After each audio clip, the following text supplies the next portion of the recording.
저는 이 만화를 한마디로 규정을 하자면 이 만화는 전복의 만화다. 우리가 생각하는 것을 많이 뒤집었어요. 이 세계관은 청소년과 청년들만 살고 있는 세계예요. 어른이 없어요. 대부분 도시지로 살 수밖에 없는 환경이거든요. 누가 시골지의 평화를 얻고 싶지 않겠어요.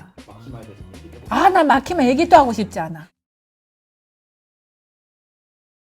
네, 안녕하세요. 저는 서울대학교 학부대학에서 글 읽기와 쓰기를 가르치고 있는 남인혜라고 합니다. 문학평론가로 20년 동안 활동을 해오고 있기 때문에 순문학이라든지 전통적으로 우리가 문단이라고 생각하는 그런 곳에서 활동을 하나 보다 생각을 하지만 개인적으로는 어렸을 때부터 되게 덕질을 좀 좋아하고 나는 덕후구나 라는 생각을 많이 하고 살았기 때문에 오늘은 제가 좋아하는 체인소맨이라는 작품을 예스이스와 함께 여러분하고 같이 나눠보려고 왔습니다. 이게 뭐랄까 되게 독특하고 발칙한 상상력이 좀 만화에서 좀 많이 나오는 것 같거든요. 이 말이 돼? 이거 너무 유치하지 않아? 이것까지 가능한 거야? 이런 거는 순문학 계열에서는 그렇게까지 많이 나오진 않아요. 왜냐면 합리적인 어떤 이야기라든지 전개가 좀 필요한데 정말 엉뚱하고 좀 이상하고 기괴하고 이렇게 해야 돼 이렇게 다져진 것보다는 그 만화책만의 그 문법이 좀 있는 것 같아요. 읽다 보면 이것만의 세계관이 따로 있어. 이 만화도 예술의 장르야 라는 생각을 하게 되거든요. 그리고 상상력을 극대화해 주니까 만화만큼 상상력을 엉뚱하고 좀 이상한 데까지 극대화시키는 장르는 많지 않을 거예요. 터무니없는 얘기도 만화에서는 사실 가능하거든요. 저는 상상하고 몽상하는 걸 되게 좋아하는 좀 엉뚱한 어린이였기 때문에 만화의 세계에 빠졌던 것 같아요. 오늘은 이제 주로 체인소맨 만화 일부, 그러니까 1권에서 11권 사이를 말씀을 드릴 건데요. 아직 다 안 보신 분들한테는 스포일러가 이 영상에 함께 할 수 있으니까 스포일러를 원하지 않으시는 분들은 뒤로 가기를 눌러주세요. 그리고 나태주 시인은 이 영상 시청 금지. 저희 아버지는 제가 만화책 보는 거를 안 좋아하세요. 저는 아버지 몰래 좀 만화를 봤기 때문에 밑에 자막 좀 PD님 붙여주세요. 나태주 시인 시청 금지. 이렇게. 저는 초등학교 때 우선 우리 딸이 나와 같은 모든 길을 따라 걷기를 원했기 때문에 내가 맨 처음에 봤던 캔디부터 그것도 이제 박스에 들어있는 완전체를 구해서 걔한테 선물을 했어요. 이게 너의 위대한 시작이 될 것이다. 걔는 그걸 안 좋아하더라고. 그래서 원피스를 줬어요. 이 원피스는 이걸 모르면 너가 밈을 모른다. 또 싫다는 거야. 슬램덩크를 줬죠. 우리 땐 다 서태웅하고 정대만 둘 파로 나눠 있어서 서로 막 돌 던지고 싸우는 시대였어. 이걸 알아야 돼. 그랬는데 그것도 싫다는 거예요. 우리 딸내미는 약간 그런 게 있어요. 남들이 다 보는 거는 안 보고 싶어. 그 얘기를 듣고 저한테 큰 깨달음이 있었죠. 저것이 진정한 덕후의 마인드다. 근데 저희 아이가 저보다 어느 정도는 최신판에 대해서는 공력이 좀 높다라고 저는 인정을 해요. 나에게 가르침을 달라. 내가 한동안 끊었었던 이 길을 내가 다시 한번 시작하려고 한다. 그랬더니 그 친구가 이제 소개해준 게 도리벤. 엄마, 구울물 좋아하래. 구울물 소개해주고. 여기까지 온 건데 이거 너무 괜찮다. 나의 버디이자 이제 딸이 이제 저한테 영업을 좀 해준 거죠. 그래서 저는 영업에 넘어갔고 지금은 제가 돈을 더 많이 쓰고 있는 것 같아요. 네. 저는 얘가 되게 뭐랄까 이걸 보면서 속이 좀 시원했어요. 저는 이 만화를 한마디로 규정을 하자면 이 만화는 전복의 만화다. 전복이라는 것은 리버스 뒤집는다는 얘기예요. 우리가 생각하는 것을 많이 뒤집었어요. 문법을 따르면서도 영웅서사인데 대부분 이걸 안티히어로 서사물이라고 규정을 할 거거든요. 저는 이거 보면서 되게 시원했던 게 영웅이 멋있지 않아서 주인공이 멋있지 않아서 시원했고요. 선과 악의 규정이 우리가 생각하던 고정적인 법칙에서 벗어나 있어서 신선했고요. 정상과 비정상이 섞여 있어서 그게 되게 호쾌했어요. 몇 살에는 대학을 들어가야 되고 몇 살에는 취직을 해서 세금을 내는 인간이 되어야 하고 몇 살에는 결혼을 하고 몇 살에는 어느 차와 어느 정도 아파트를 가지고 있어야 한다라고 하는 정해진 암묵적인 룰이 있잖아요. 그 룰을 그냥 한 방에 빵 부시더라고요. 그거 누가 교정한 건데? 근데 내가 왜 그거 따라야 되는데? 굉장히 반항적인 메시지가 저는 마음에 들었어요. 저는 모범생이었잖아요. 눈치 보고 사는 인간이에요. 저는 하기 싫지만 이걸 넘어가야 돼. 이걸 안 하면 나는 큰일 나. 나는 이거 안 하면 정상성의 범주에서 밖으로 떨어져 나갈 거야 라고 하는 게 되게 두려움이 있거든요. 여기 나오는 인간들은 정상 되는 게 그게 그렇게 중요하냐? 그리고 정상이 뭔데? 야, 비정상은 나쁜 거야? 비정상 되면 인생 끝난 거야? 이렇게 얘기를 하거든요. 다른 사람들이 지금까지 기존의 세계가 쌓아왔던 어떤 규칙을 어기는 사람을 우리는 바보 아니면 천재라고 얘기하거든요. 근데 여기에 바보 같은 주인공이 나와서 천재적으로 그걸 넘어버리잖아요. 그 부분이 굉장히 마음에 들었어요. 에이씨, 나도 저렇게 살걸.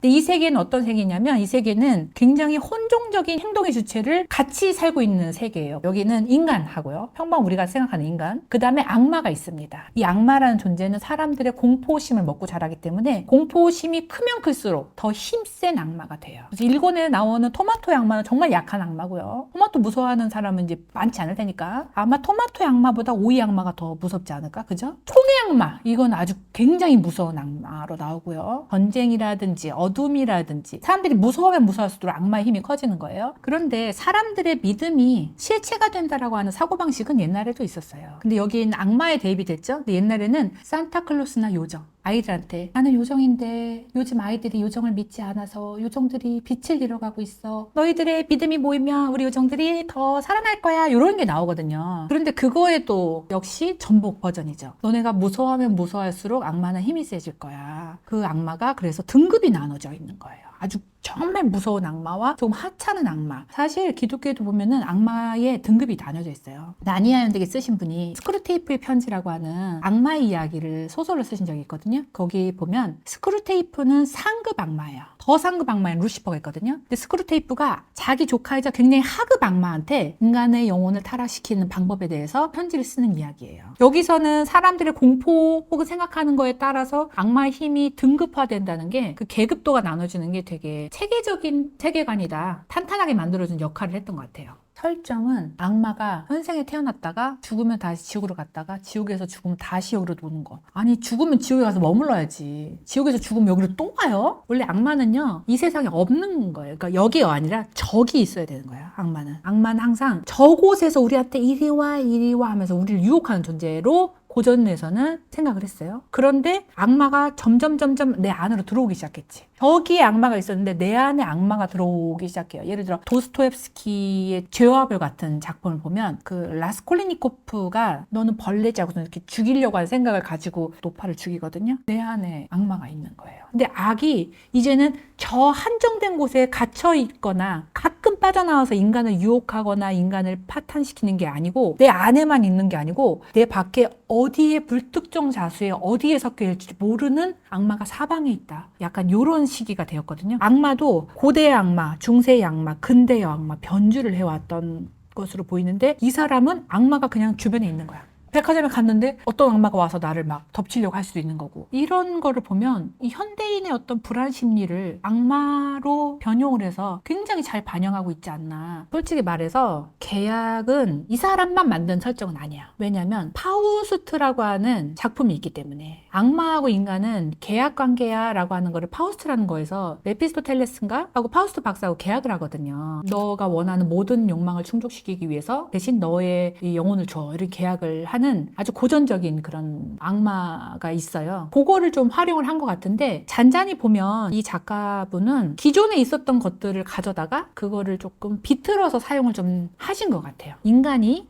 악마하고 계약을 한다. 이거는 대부분 다 안 좋게 보거든요. 근데 여기서는 인간이 악마하고 계약하는 걸 이거를 합법적인 영역으로 보기도 해요. 너가 데브렌트하게 되기 위해서는 계약해야지. 어떤 악마하고 계약할래? 약간 이런 거가 있고 그 다음에 이 계약이 사실은 너무 짠한 거예요. 이기고 처단을 하고 싶은데 능력이 없어. 힘이 없어. 그러니까 다른 거에 힘을 빌리는 거거든요. 저는 여기에 나오는 거의 모든 등장인물이 고아의식이 있다고 생각해요. 그러니까 다시 말해서 이 세계관은 청소년과 청년들만 살고 있는 세계예요. 어른이 없어요. 후속 세대를 끌어서 일어서게끔 해주는 양육자들을 어른이라고 생각하거든요. 근데 여기 보면 성장을 도와주는 캐릭터가 거의 없어요. 누가 성장을 도와줘? 아키가 성장을 도와줘? 아키도 자기 코가 석자예요. 이 아이도 괴로워하고 있는 아이야. 마키마도 내가 보기에는 완전히 다 자란 어떤 영혼의 성숙함은 보이지 않는다고 생각해요. 그래서 저는 어떻게 생각을 하냐면 이 작가님은 일본의 잃어버린 30년을 경험을 했을 거거든요. 졸업을 해 취직이 안 돼.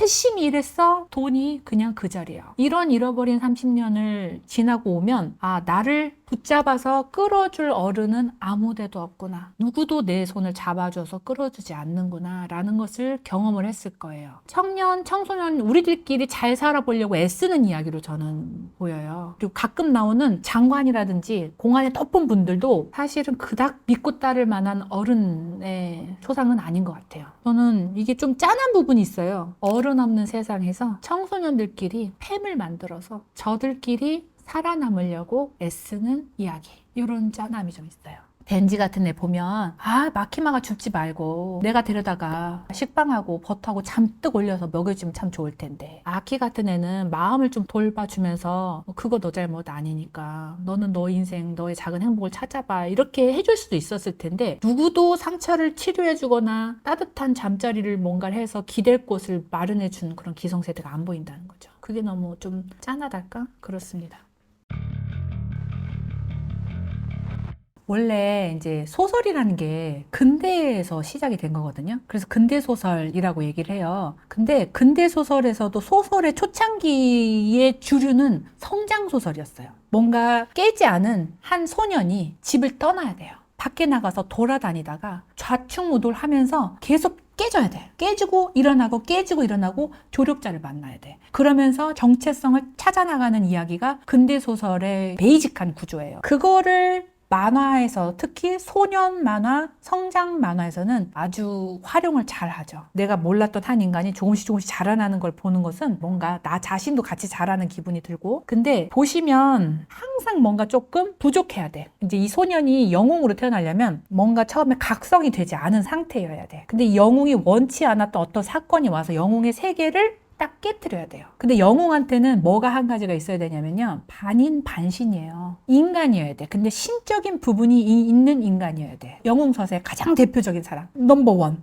헤라클레스예요. 아버지는 제우스, 어머니는 인간, 혼종적 존재예요. 그러니까 영웅을 보시면, 마블이든 DC든 영웅을 보시면 항상 인간이긴 인간인데 뭐가 들어가서 신적인 능력을 갖추게 돼. 이렇게 비인간적인 부분이 들어가 있는 파워가 있는 인간이거든요. 근데 체인소맨은 그거를 신이 부여해준 게 아니라 악마가 그 신적인 부분을 부여를 해줘요. 포치타가 얘가 덴지의 심장이 돼준단 말이에요. 사실은 신이 줘야 되는데 악마가 준 거야. 그러니까 여기서 악마와 신, 선한 자와 악한 자의 경계가 모호해주는 거예요. 왜 악마가 인간을 살리냔 말이죠. 왜 악마가 구원의 힘을 주냔 말이죠. 이 부분이 굉장히 매력적인 거예요. 항상 따르던 문법만 따르는 게 아니어서. 이 작가가 그런 걸 잘하시는 것 같아요. 복선을 깔아놓고 유사한 패턴을 조금 그거를 변주해서 사용하는 걸 되게 잘하시는 것 같아. 마키마가 총의 악마를 설명하는 구절에서 갑자기 아키의 과거가 재생이 되거든요. 거길 보면 아키가 어렸을 때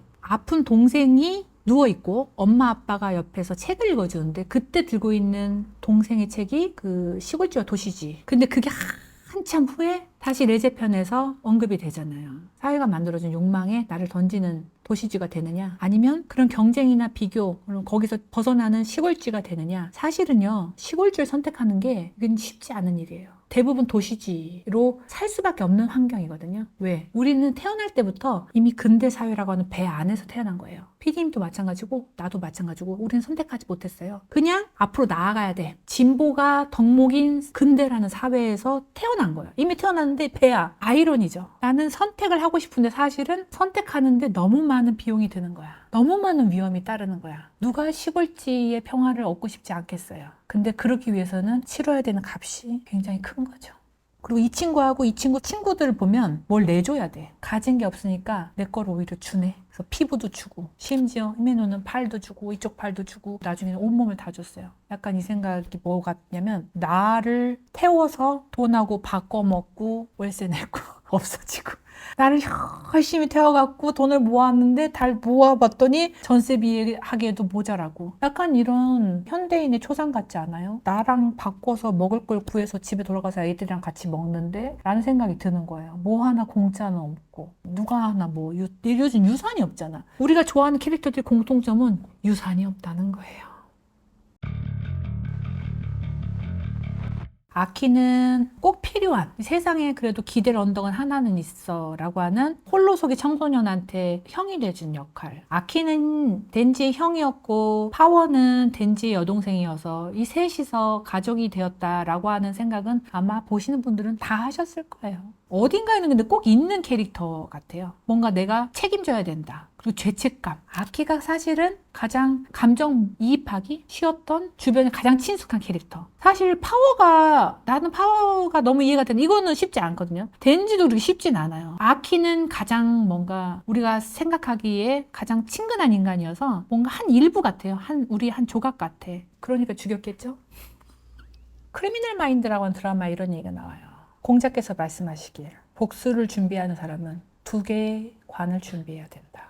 다시 말해서 복수라는 것은 그만 죽이는 것이 아니라 결국은 나도 죽게 된다라는 얘기거든요. 이 친구가, 아키가 사실은 복수의 아이콘이잖아요. 결국은 죽을 거를 본인도 알고 있었기 때문에 죽는 게 저는 작가가 선택한 자연스러운 서사의 결과물이라고 생각을 했고, 자꾸 미래 악마가 경고를 했잖아요. 너 죽음이 아주 비참할 것이다. 그래서 나는 얘가 비참하게 죽을 줄 알았어요. 근데 그 말이 덴지한테 굉장히 고통스러운 죽음이어서 비참할 것이다 라는 거여서, 아키는 죽을 때 그렇게 고통스럽지 않았을 수도 있는데 덴지한테는 뭔가 큰 상흔을 남긴 사건이 되었죠. 작가는 사실 모든 등장인물을 자기의 인형처럼 써야 되는 거니까 아키를 잘 썼다 이렇게 생각을 하죠. 그리고 아키가 쫑 쏘는 내내 웃고 있어서 그게 너무 짠했어요. 입꼬리가 올라가 있었거든요. 그리고 예전에 했던 걸 다시 활용을 한 거잖아요. 예전에 아키의 과거 나왔던 거를 변주해서 활용을 한 거잖아요. 난 이런 문학 약간 기법 이런 걸 되게 좋아하기 때문에 덴지하고 파워를 구하려고 자기 복수를 접으려고 했던 거죠. 그러니까 복수를 포기할 정도로 자기 가족이라고 인정을 했던 건데, 그러니까 이 사람한테는 가족을 지키는 것이 가장 중요한 인생의 모토였던 것 같아요. 복수를 하려고 했던 것도 사실은 내가 가족을 지키지 못했어, 나 때문에 가족이 죽었어 라고 하는 그 죄책감 때문에 그랬던 건데, 가족이 생겼잖아요. 그러니까 그 가족을 지키는 것이 복수보다 다 선행했던 이 사람한테는 목표가 되는 거죠. 그래서 사실은 이 사람은 복수의 아이콘이라기보다는 가족 지킴이 아이콘이어야 해, 이 사람은. 그래서 자기 가족이 생기니까 파워하고 덴지를 지키려고 끝까지 했는데, 그래? 사과 너네 이 총의 악마 탈환전에 안 나갈 거야? 그러면 넌 빠져. 덴지하고 파워만 데리고 갈게. 제가 그거 읽다가 속으로 나쁜 했거든요. 얘 꿈을 그렇게 부셨어야 됐냐? 정말 약간 다 가져갔어야만 했냐? 이렇게 예바라기적인 어떤 그런 대사가 저도 모르게 나왔었는데, 이 친구는 그래서 죽은 게 왜 슬프냐면 얘는 죄가 없잖아요. 가정을 지키려고 했던 충실한 어떤 한 남자하고 소년이었을 뿐이지, 아키가 죽었을 때 정말 슬프다 했던 분들은 그래서 많이 슬프셨을 거예요. 파워는 애기 같아요. 애기 키울 때 저래요.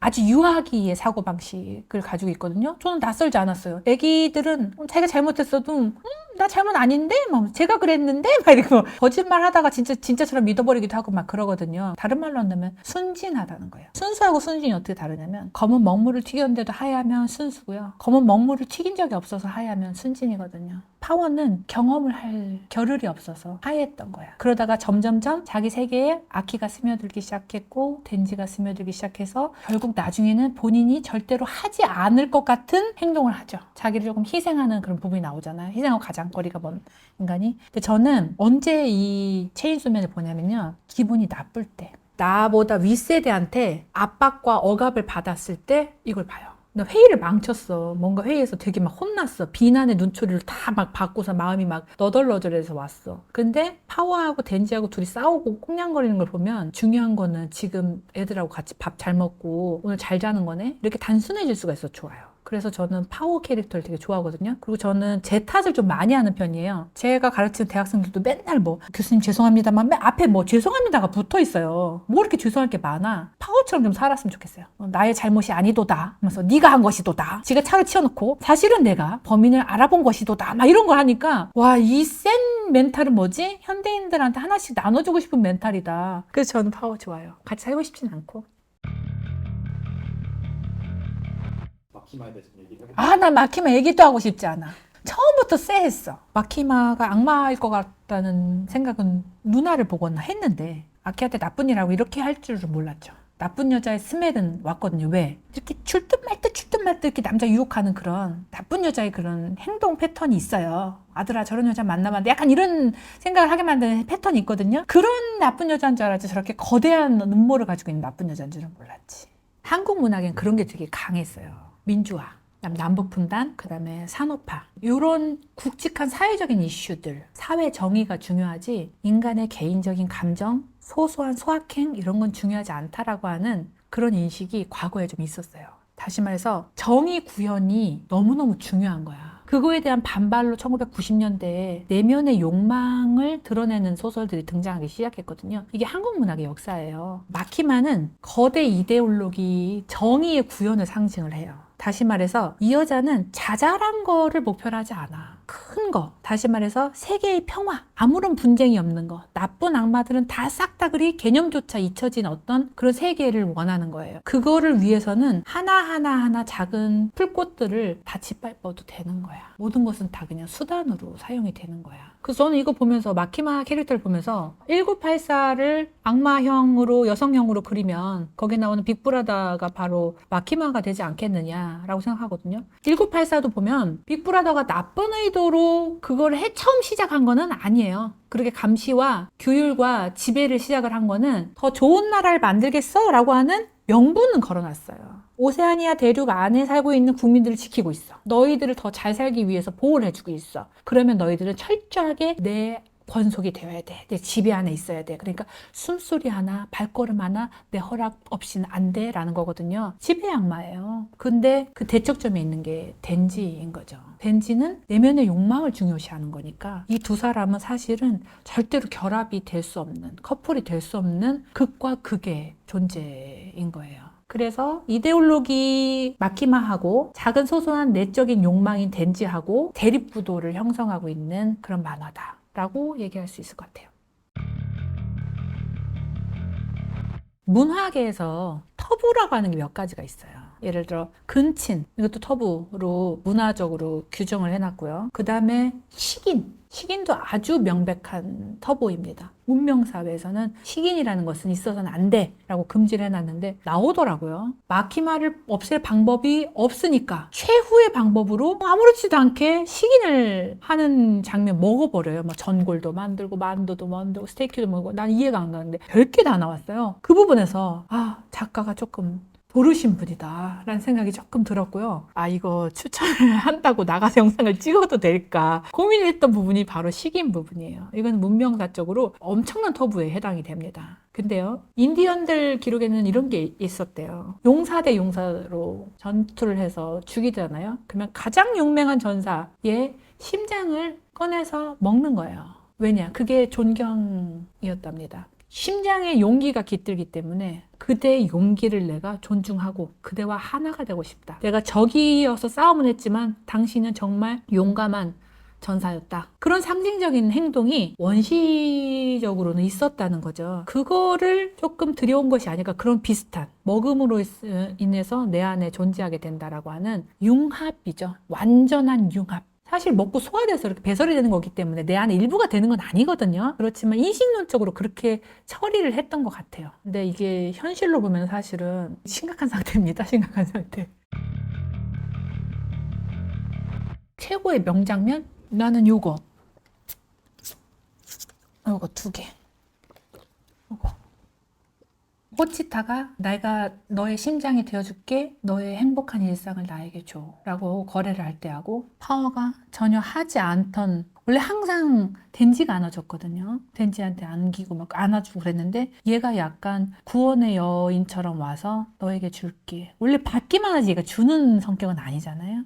그렇게 해주는 게, 여기 안겨있는 덴지가 마치 파워가 좋아하던 고양이 같은 위치에 있어요. 그래서 사랑하기 시작했다라는, 가족으로 인정해서 사랑하기 시작했다는 느낌이 들거든요. 항상 조마조마한 게 덴지가 이대로 끝나면 어떡하지? 라고 하는 그런 조마조마한 부분이 좀 있어요. 이렇게 피를 많이 흘렸는데 수혈이 안 되면 어떡하지? 저렇게 재생이 안 되면 어떡하지? 라는 부분인데, 가장 결정적이고 가장 파탄이 났을 때 누군가가 손을 잡아서 일으켜주잖아요. 그리고 가장 소중한 걸 주잖아요. 주고받는 그런 장면이 비정한 이 디스토피아 세계관에서 너무 따뜻하게 느껴지는 거예요. 완전 흑백이어도 저 부분은 완전 나의 인식에서는 컬러로 보일 정도로 아름다워 보이니까 많이 불행하고 조금 행복한 게 사실 인생인 것 같아요. 근데 그 행복한 거는 나 혼자서는 안 되고 보치타나 파워같이 내 손 잡아준 어떤 따뜻함이 있어야 행복한 것 같아요. 최애 캐릭터는 나는 파워.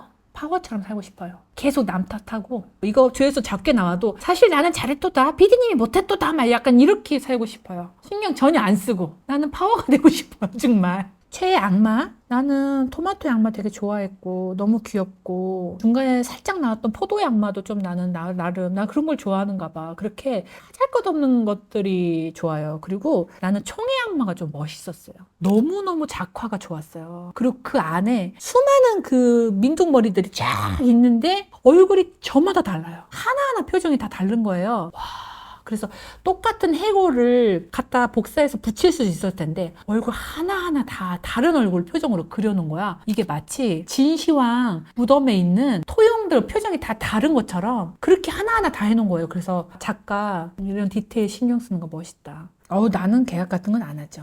우리 세대는 절대 보증 서지 마라. 계약서에 함부로 도장 찍지 마라. 머리카락만 먹여줘도 괜찮다면 나는 여우의 악마. 교토 사는 게 마음에 들어. 고풍스러운 도시잖아. 여행 가면 만날 수도 있을 것 같고 그 다음에 컹이 너무 좋아. 저기서 멀리서 나쁜 사람 걸어오고 있어. 마음에 안 들어? 그럼 너 컹 해갖고 그렇게 몰래 그냥 보내버렸으면 좋겠어요. 내 수명은 줄 수가 없어. 그러니까 저주 악마 이런 건 안 돼. 여기는 이 폭력성이 장점이거든요. 이 만화의 장점은 극강의 폭력성이에요. 그게 만화책에서는 2D니까 평면이니까 잘 안 보이는데 애니에서는 컬러풀하게 좀 잘 나와서 좋았고 극장판은 몇 장으로 끝날 수 있는 어떤 싸움의 장면이 훨씬 더 길게 나왔거든요. 그리고 다들 아시잖아요. 극장편에는 만화책에 없었던 장면 몇 개가 좀 삽입이 됐죠. 그 레제하고 덴지하고 이렇게 뽀뽀를 했을 때 잘린 혀도 극장판이 좀 더 길었어요. 만화책 좀 잘렸거든. 근데 곡집은 많이 줄라고 나 걱정했어. 그리고 그 사과 불꽃놀이 전에 바닥에 떨어져서 어린아이의 발에 으깨지는 사과가 얘네 파탄 나겠다라고 하는 복선이 되셔서 레제편 맨 마지막에 여기 만화책이나 극장판에 나오는 게 덴지 사실 나도 학교 가본 적 없어 하고 쓰러지잖아요. 근데 2권을 보시면 여기 2권 마지막 그 뒤에 약간 에필로그 같은 게 한 페이지 나오는 게 있잖아요. 근데 거기에 그게 나와요. 포지타하고 덴지하고 둘이 같이 가난하게 살 때 밀가루를 물에 타서 먹었는데 특별한 날에는 설탕을 넣어서 먹었어요. 케이크 같은 맛이었다. 그렇지만 케이크는 먹어본 적이 없었다. 이렇게 나오거든요. 먹어본 적이 없는데 케이크 같은 맛일 거야. 이렇게 얘기를 하는 거 상상을 했다는 거죠. 근데 그게 그 레제편 마지막에서도 약간 변주돼서 리플레이 되는 느낌이 드는 거예요. 학교를 너무 가보고 싶었지만 케이크를 너무 먹어보고 싶었지만 사실은 난 학교를 가본 적이 없어. 사실은 나는 케이크 먹어본 적이 없어. 이런 게 깔려 있어서 되게 좋았어요. 읽으면서 그렇게 소소한 거를 찾아내는 것은 덕후의 덕목이요. 작품을 즐길 수 있는 재미있는 키포인트가 됩니다. 근데 다른 나라도 그럴지 모르겠지만 우리나라 사람들은 약간 첫사랑을 좋아하는 것 같아요. 저는 이제 레제편을 보고 나왔을 때 들었던 것은 연애하는 것들이 연애 싸움하는 이야기가 메인이네 라는 생각이 좀 들었거든요. 그 둘이 폭탄 터뜨리면서 싸우는 거는 연인들끼리 서로 막 파국의 그런 이런 싸움, 사랑이 넘치는 나이는 혈기가 넘치는 나이랑 같거든요. 나는 47인데 이제 그렇게 싸울 힘이 없어요. 싸우고 나면 기가 딸려. 우선 뭐 좀 먹고 누워있어야 돼. 공진당 먹고 누워있어야 되는데 청춘들은 그렇게 막 불이 붙어서 서로 싸울 수가 있는 거거든요. 그래서 사랑이 강한 만큼 싸움도 격렬해지는데 첫사랑을 되게 잘 그려낸 것 같아요. 첫사랑은 반드시 실패해야 되는데 실패했고 첫사랑은 본인이 의도치 않게 빠져야 되는데 둘 다 의도치 않게 빠졌거든요. 레제도 사실은 의도치 않았던 방향으로 흘러갔기 때문에 그렇게 된 거고 첫사랑은 헷갈려 해야 돼요. 이것이 사랑인가 아닌가. 왜? 처음 해봤으니까. 그래야 되는데 둘 다 헷갈려 했고 그리고 마지막에 항상 아련함으로 남아야 되는데 아련함으로 남았고 해피엔딩으로 그 두 쥐는 시골로 가서 잘 먹고 잘 살았답니다. 끝나면 안 좋아했을 텐데 그리고 음악가가 천재도만 노래 너무 잘 만드시더만. 이게 전복의 만화라고 얘기를 했잖아요. 그런 신선함과 파격과 기성세대의 문법을 따르지 않고 그것을 약간 조롱하고 비웃는 어떤 해방감이 느껴져서 굉장히 좋았고요. 그리고 죽은 자가 돌아오는 부분이 좋았어요. 포치타가 죽었지만 나의 심장으로 되어서 돌아와서 내 안에 살아있고, 파워가 한 번 죽었지만 너무 허망하게 죽었지만 피가 되어서 나한테 한 번은 돌아와 줬고, 아키 돌아오는 건 안 돌아오니만 못했지만 마키마라고 하는 어떤 애와 증이 섞여 있는 어떤 캐릭터가 내 속에서 갔지만 다시 나유탄가가 돼서 돌아오잖아요. 어린아이가 돼서 다시 돌아온다는 게 너무 좋았어요. 그래서 이 사람은 돌고 도는 걸 되게 좋아하는구나. 돌고 돌아오는 거에 어떤 인생의 진리가 있고, 한 번 절망도 완전한 절망이 아니고 한 번 희망도 완전한 희망이 아니라고 하는 되게 무덤덤하고 쿨한 작가의 성격이겠구나라는 생각을 좀 했습니다. 나는 내가 이거를 좋아하고 느낀다는 거에서 일종의 자부심을 느껴요. 이게 사실은 청춘물인데 여기 심장은 다 젊은 10대의 심장이거든요. 근데 이 10대의 심장을 보고서 이거를 내가 향유할 수 있는 마인드를 아직 유지하고 있다는 것이 자부심을 느껴요. 만화책을 본다는 것은 내가 아직도 마음은 천진하고 즐거움을 향유할 수 있다라는 것의 상징 같아요. 그래서 저는 만화책 그 자체도 좋지만 만화책을 보고 있는 나 자신을 좋아해요. 저는 사실 방송에는 문해력 전문가, 서울대학교 교수, 그 다음에 유명한 시인의 딸 이렇게 알려져 있는데 오늘 저의 새로운 부분을 밝힌 것 같아서 일종의 해방감을 느낍니다. 그리고 만화책 보는 게 죄야? 아니에요. 죄 아니에요. 막 이상한 방구석 오타쿠들만 보는 것이야 이렇게 생각하는 것을 벗어나시고 서울대 교수도 봅니다. 즐길 수 있고 재미난 거 내가 좋아하는 취향 중에 하나다라고 생각을 해주셨으면 좋겠고요. 다 함께 자기가 좋아하는 만화책 한 개 정도는 있는 세상을 위하여. 안녕. 안녕히 계세요. PD님 중에 덕후가 계세요. 보자마자 알겠죠? 이분이 누구의 광팬인지. 이거 너무 놀라웠어. 나 이거 출연료 대신 이거 가져가면 안 돼요? 공화 신분증이야. 어머 미쳤어요. 여기 이렇게 있어. 이게 제대로 된 덕질입니다. 전 이분은 존경해요. 이거는 키링인데 내가 보니까 여기 이지 리벤지라고 그 히메노가 이렇게 주던 그 담배에 찌통 나오는 그런 아이템인데 얘는 진짜 담배 아니에요. 이쪽은 다 내 거야. 이쪽은 다 내 거야. 내 돈 내산. 자, 우선 이 아이를 소개하겠습니다. 이 아이는 제가 제일 좋아하는 애예요. 우선 얼굴을 보셔야 돼요. 포치타 얼굴이 이렇게 이쁘게 나오기가 쉽지가 않아요. 인정? 우선 표정이 이렇게 사랑스러워야 돼. 그다음 이거는 차이점이 있다면 이 아이가 여기가 원래 뽀송하거든요. 이거 좀 뽀송하고 여기 빨간이 있는 게 맞아요. 근데 한 가지 아쉬움이 있다면 얘가 조금 더 웃었으면 좋겠다. 자, 그리고 박스라는 게 사실 우리한테 굉장히 중요합니다. 이 박스라는 것이 우리한테 굉장히 중요한데 1권부터 11권 1부의 마지막 권까지 싹 다 들어가 있어요. 우선 테두리에 이것도 일러가 예쁜 박스로 완성되어 있다는 것이 정말 중요한 겁니다. 항상 이런 세트의 묘미죠. 이런 카드가 같이 들어있어요. 카드. 이거는 누군지 아시죠? 아키입니다. 이제 아시는 분들은 이제 맞추기 한번 해볼까? 캉 하는 장면이에요. 캉 하는 장면. 그다음에 미움 마키마입니다. 마키마.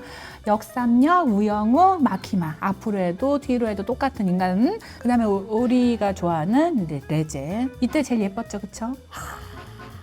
이 상자 안에서 누가 덴지를 덮치고 있는 장면이 나온다. 이러면 찌통이야. 포치타가 이제 좀비한테 희생당하는 덴지를 마지막에 구해주는 그런 장면이죠.